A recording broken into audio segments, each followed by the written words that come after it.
It's an exciting environment to work in. Everybody's jazzed about it. The special effects themselves are amazing. They said, "Do you mind being a lizard?" And I said, "No." And action.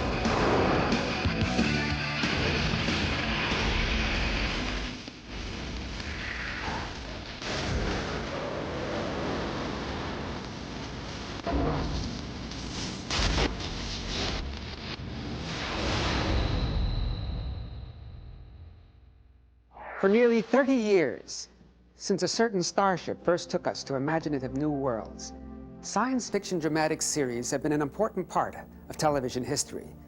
I'm proud to have been a part of that history. And tonight, I'm just as proud to introduce a bold new chapter in that story. It's an exciting, uniquely different series that could forever change the way you look at science fiction television. But don't take my word for it. Judge for yourself as we take you behind the scenes. We'll show you groundbreaking special effects and new, breathtaking achievements in makeup, sets, and costumes. You'll meet the composer, the producers, the cast, and the top science fiction writers who have combined their talents to create this fantastic new vision of the future. I'm Walter Koenig. Welcome to the making of Babylon 5.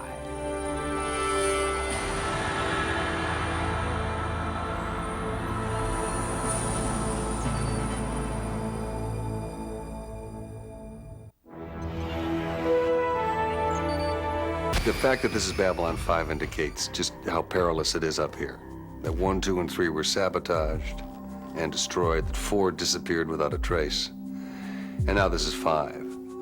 It is 250 years into the future, aboard a 5-mile-long, self-contained world encased in metal, placed among the stars in neutral territory. Its goal? To try and keep war from breaking out between inhabitants of distant worlds. Babylon 5 functions almost as a UN between 4 alien and 1 human civilizations, and they have located their ambassadors on Babylon 5 to try and work out their problems. Many of these cultures have recently, or in the near past, have been at war. Let me go! Listen to me, Ambassador. Your time is come and gone. It's our turn now. There are about 250,000 human and non-human inhabitants on Babylon 5. So there are all of these personal stories. In that sense, Babylon 5 is the naked city. Are females not the finest? On that, Molari, we can at least agree.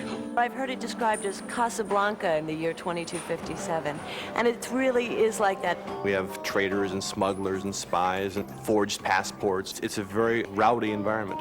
How are you? To provide this colorful ensemble of characters with rich, powerful, and personal stories, legendary science fiction writers were enlisted as part of the Babylon 5 creative team. We have gone back to people like Harlan Ellison, Dorothy Fontana, David Gerrold, and others who were on the original Star Trek, who made that show a success. Said, here's a new universe for you to play in. In so many science fiction series that are out now, there are no faults and flaws. They're perfect heroes. Well, I don't believe in perfect heroes. Is what's cool about it, because everyone's carrying a demon. I mean, what's going on around here? We got a war breaking out in Ragash 3, pirates at work over here. You ask me, the universe is going to hell in a handbasket. Michael Alfredo Garibaldi. He's the chief of security. He's been bounced around from station to station, and here I am for what I understand to be my last attempt at proving myself. Would you really have killed me? Yes, I would have, but I'm just as glad I didn't have to. The paperwork's a pain in the butt. I play the kind of a guy who's a leader because he doesn't make a lot of speeches, but you just get the idea after a while that he's the one who you can count on.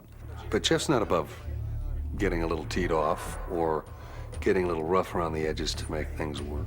What a challenge that must have been to the great Narn military. Don't have the guts for a fair fight? In another place, I would have you skinned alive for saying that. There's a person part of Londo, and then there's the ambassador part of him. And they're very different people. Dramatic potentials within the same character. That's really what I hooked into and I love about them.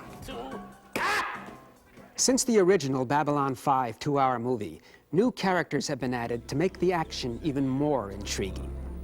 This is my first officer, Lieutenant Commander Susan Ivanova. Susan, Dr. Stephen Franklin, our new medical chief of staff. A pleasure. We're honored to have you aboard. We felt very strongly that what we needed for a second in command was someone who was very strong, very prepossessing.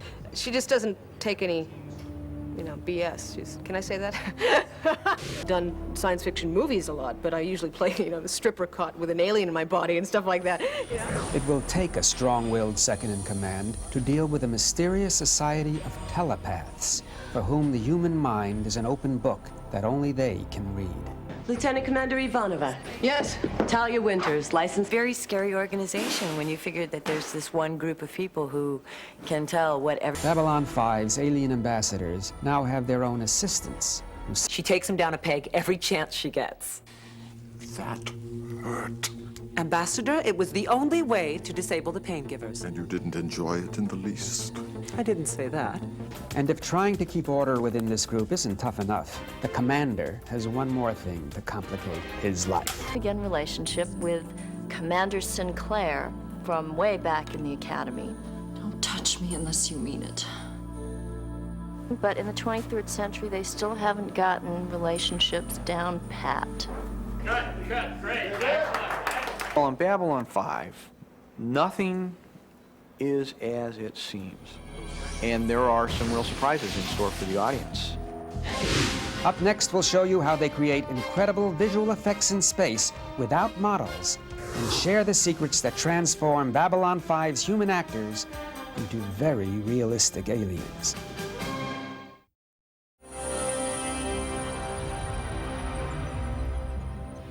Since movie making began and on through the 1980s, science fiction motion pictures and TV series have used what was then state-of-the-art technology to create fantastic new worlds, starships, and space battles. The process required motion control cameras, intricate models, and thousands of hours to create sequences that lasted only a few moments on the screen. For their time, they were revolutionary. Now, a new special effects revolution is brewing, and Babylon 5 is the first series to take advantage of that revolution, producing amazing outer space scenes without models, without strings, and believe it or not, without cameras. Because not that it would be expensive to do, you just couldn't do it. One of the things that we've really tried to do is lose the computery feel. Talented animators stretch the limits of a new state-of-the-art, which changes and improves daily. Shoot the actress or actor, in this case the actress, in the cockpit mock-up on the stage, and then we'll bring it in and we composite it into our computer-generated ship. Stand by, Alpha Wing, ready to launch. Even effects like laser blasts and matted-in backgrounds are now done with computer art.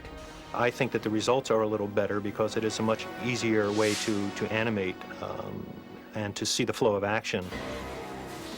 We're going to set the standard in a lot of this for a lot of other shows. So I don't think anyone else is working in 2D this way, and I don't think anyone's really doing 3D the way we're doing it here. What's giving you production value are the people that are operating those machines. We're investing in the artist, not the equipment. Most space battles look like a TV game. That sense of rich, multi-layered textures extends to every aspect of Babylon 5's production. For instance, set design is critical to creating the dramatic mood and believability that thousands of people actually live out here in space. We try to get the idea that this is a place where people are living. It's a lived-in look. Things are used. Things are constantly under a state of repair. Basically we have about 16 standing sets. Those sets can become 38, sometimes 42, depending on the different dressing. This set is the central corridor, and this is one of our favorite sets because it becomes other sets as well. And sometimes in the same day, we have to change this set over, like in 45 minutes. And so what happens is all these walls and stuff and these panels open up, and there's a whole other set waiting behind these walls. Also, the moody lighting, we're not lighting up everybody's faces. We don't want that kind of soap opera lighting. We've really come around with the whole lighting comes from the objects that are in the room. We have created in what was an old assembly plant a new world of magic. An interesting space station. There is an energy transfer from the surroundings onto the set that enlivens a show like this. Ingenious sets have created a moody, magical atmosphere in which Babylon 5's characters will interact. Now they have to be dressed like they belong here. I try to flush out the designs and create looks for each alien race that were very different and very complex. Lots of layers, lots of detail. And so with each layer that you put on, you're putting on your character. You sit up a little straighter and your voice changes. The illusion is almost complete. But how do they transform human actors into amazingly realistic aliens? And how is music from halfway around the world instantly transmitted to punctuate every episode of Babylon 5? Find out when we come back. You're gonna like this. Here it goes.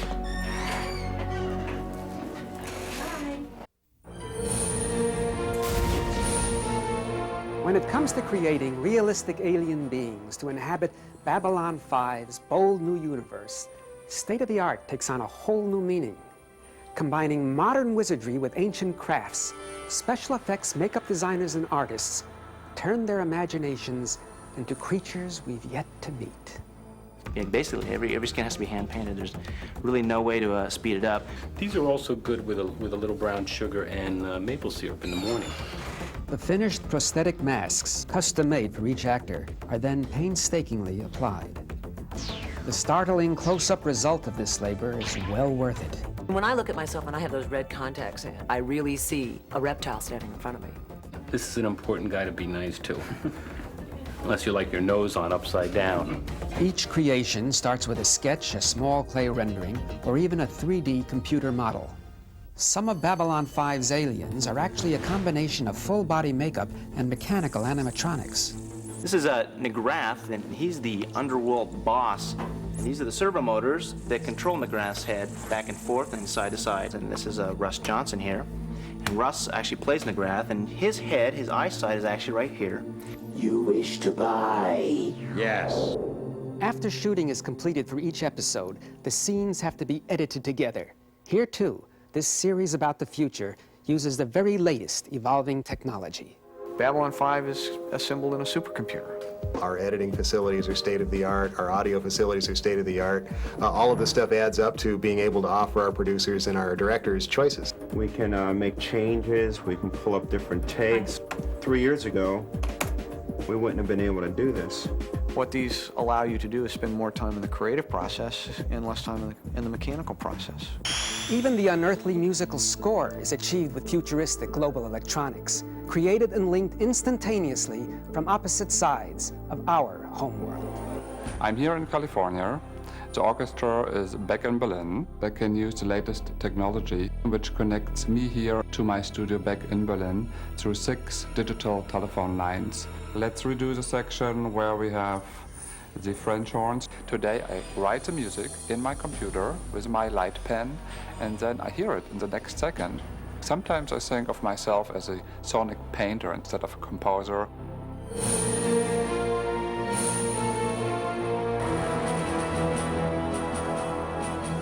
Every episode is so much different that I score every episode really individually.